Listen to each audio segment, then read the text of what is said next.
I'll give you Kevin's number. Well, I tell you, I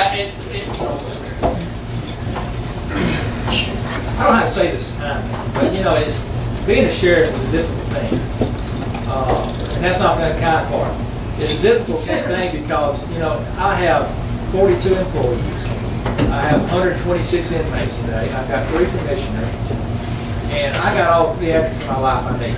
Okay, and the more I can minimize my theatrics, the more I can do things out in the community where I need to be. And most sheriffs like myself, we're so swamped with the theatrics of life, even those things I named to you, it is difficult for us to get out there and do that.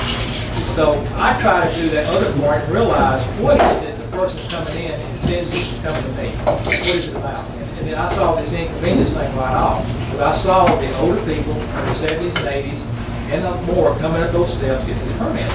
And how can I relieve that? You know, how can I do this? And I do it by eliminating it. And I realized pretty quick economically the monies that came in from that, although quite large in sum, I was using the purchase items that actually should have been purchased budgetarily through the county commission.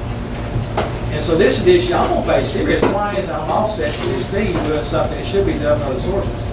So the money that we're losing on this, yes, it's got to come from somewhere else, but it's got to come from somewhere else. And that's not a popular thing to decide. I know I'll probably get some really key people in my equal offices. But that's the decision I make. It's nothing about what they do or don't do. It's what I decide. They got mad at, some of them got upset when we along the way to other law enforcement groups, Jim, when we started doing an accident investigation.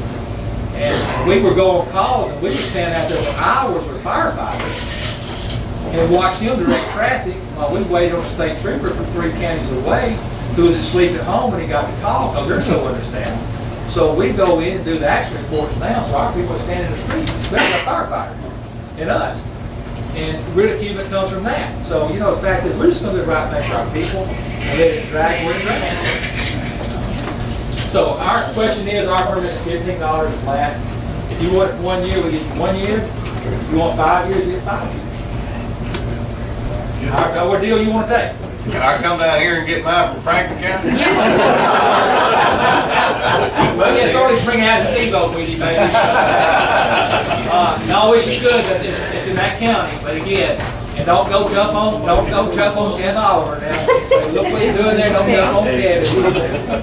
They're probably going to do that anyway. I have an answer to make. But I mean, it's a decision. Don't buy your way. And I don't know. I weighed all options, saw some counsel. I don't. Somebody might make me reverse it. I don't know. I don't see how, but they might do it. But I don't see how they're going to do it. It's our decision. So that's what we're doing for us.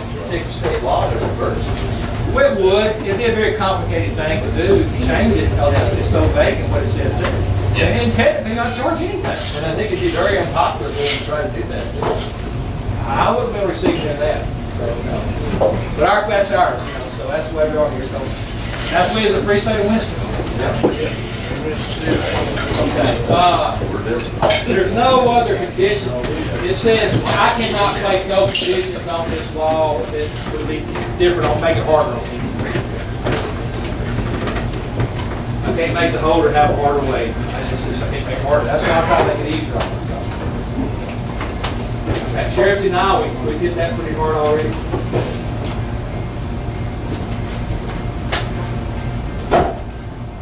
There's so many loopholes in this. Ron D's talked about this between federal and state and expectation and thinking, the way people can get around it. It's hard to do what we do in our system by having this happen. It happens. You can find these loopholes. The only option you got is the next time it comes up, you try to advocate change. Remember those loopholes and try to fix them, just like you did on this one. Try to change them. Here's the part that got in here is kind of scary to me, guys. I'm scared, you know, because the whole intent of our law, I saw, was to prevent federal control. I thought it was. But this is a part that I never understood from the start, and I voiced it, but nobody seemed to understand this. And right now, or before this law came into effect, I would check a person's background through our local database in Montgomery. Okay? It's statewide. Now what it is, every federal system have access to that same information. But when I checked down to the CDC in Montgomery for a local NCIC check, it didn't ask me why I was doing it. no idea why it's doing it. It could be investigated, it could be anything. Now, I went on there today, we finally got ours hooked up to that, looked on it. And the first question asked was, well, not first question, but that first stroke block was purpose of inquiry. Okay? So you're tracking. It's tracking. It's a federal tracking base. Because it goes to the West Virginia database of FBI. And they say they don't keep that for so many days, but also they said they don't drones either. Yeah. So, this is a database check. Now what it did is put in the hands, that same way with the dealers and people selling weapons using this database. Okay, because are being checked for that reason, being tracked. Now this is the same thing now. So what do? We've opened ourselves up to that. Now technically, the other part's being run too, but this is just putting something in somebody's lap. Yeah. I've been a dealer for 25 years. I've had 3 refusals only. All of them were bogus. They shouldn't have been refused, and it took them months and months to take care of it. So is there anything in this bill that if you refuse them or they check, how is the appeal process work for you? I don't know. Don't know that. I think check in general has to be a written request to the FBI for the next vote. I read the brochure this week, and it's pretty complicated to me, but did have alternative appeal process. So the state can override the mix? No, it would be an individual, it would be an individual that Individual's got has to to file do it. it. If it comes back negative because of that, and what it did, it put it into the national, the same information we're getting, they had the same sources. Right. So we're getting no different sources really, but put it in the local centralized control. But what I'm getting at is. Oh, if you turn there, you got to appeal to the FBI. That's it. So you have to go through just like you would if you were denied a gun purchase. Same way. And that is a nightmare. Every one I've had has been a result of poor records keeping in a law enforcement agency where somebody's arrested, there's no information on it, yet and they were denied.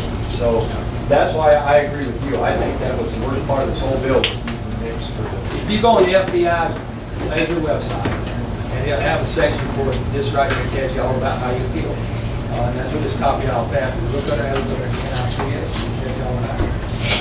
But that's concerned. That's very discerning. Written explanation to get on that. Clear, convincing evidence and rest upon the sheriff. I'll be the burden of proof in that meeting. This is a major concern. It was in the law already, mental illness concern. I have actually had people I transported to the psych unit in Northwest in Decatur, and they would transport for evaluation, and the next week they show back up for a pistol permit. So this happens, and so what I would do is they said, "Well, can I get a pistol permit?" So we'll fill an application out. So I got an application.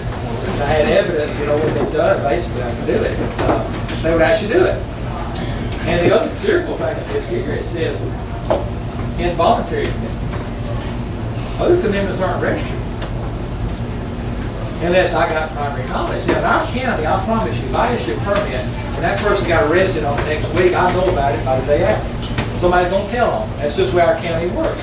Those rural areas will do that. But you get to Jefferson or Madison or Montgomery or Mobile or Tuscaloosa, you ain't gonna have that. The sheriff's not gonna know that anything about it. Nobody's talking as much and getting it back to the sources quick. So people blend that. If I get a contempt order from Judge Moore across the street probate office, guess what? I know that person personally. They come back in the office and bring me and say, "Well, this is the person we transported last week in the Tuscaloosa." I said, "That's them." Check, that's a no. But if she hadn't known that, it was a girl behind a glass in Birmingham, she would probably took it because it wasn't a documented thing. But I can put it in writing now. I got knowledge of this. It counts now. Falsifying any portion of application. You got application, it's not simple, it's one page. It's a standardized one the Sheriff Association says we use, and that's what we're using. So that's very phenomenal. Catch-all statement. Causes a justifiable concern for public safety. Now this is where some of our friction is going to come from. There's going to be friction. Now here's what you got to do, as Ron said. Just because you're walking around with a firearm exposed, doesn't mean officer ain't going to ask you what you do. If you ask that question, I say answer it honestly. Just say, "Hey, I thought it's my right to do it. I thought it was okay to do it. I'm sorry I'm causing a problem. I'm causing a problem. I'll move on." Just take it that way. That's what I suggest to you, because you don't know who you're dealing with outside of that conversation. And neither do they. But the confrontation can still come if they can justify it. It's just not about the fact that you're walking around. It's not personal interpretation. If I see you walking a weapon, it doesn't bother me at that point. It may get my attention because it may be not normal for I've seen this in this area. But I look at other things that articulate reasonable suspicion. Well, what's he doing? Looking over his shoulder, looking in car windows, picking in windows of the house, watching ladies with a purse, doing something that's just foul and say, let me approach. Because guess what? I don't know who that person is. It could be a felon trying to slip through the cracks of a new opportunity here to carry a weapon. And that's my obligation. To check that out until I realize that it's okay. Now here's the weakness, like I said about our legislature.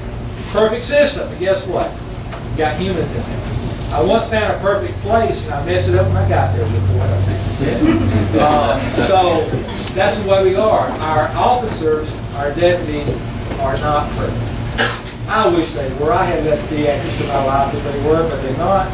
And they're going to make mistakes. They're going to do things wrong, and guess what? Everybody else is too. So you come together with a bad attitude, and a bad attitude is a bad attitude, there's going to be a bad solution. So you have to handle those things the way you decide.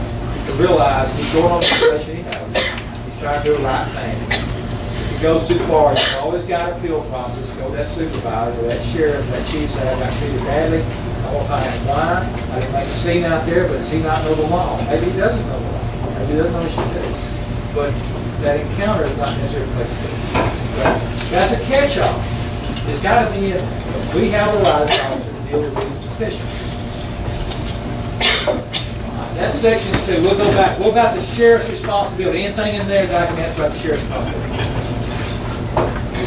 Okay. I'm in the minute number. Oh gosh, I'm gonna run off. Let's just make it quick here. The last section, it's going to be a little more in depth. Probably more questions.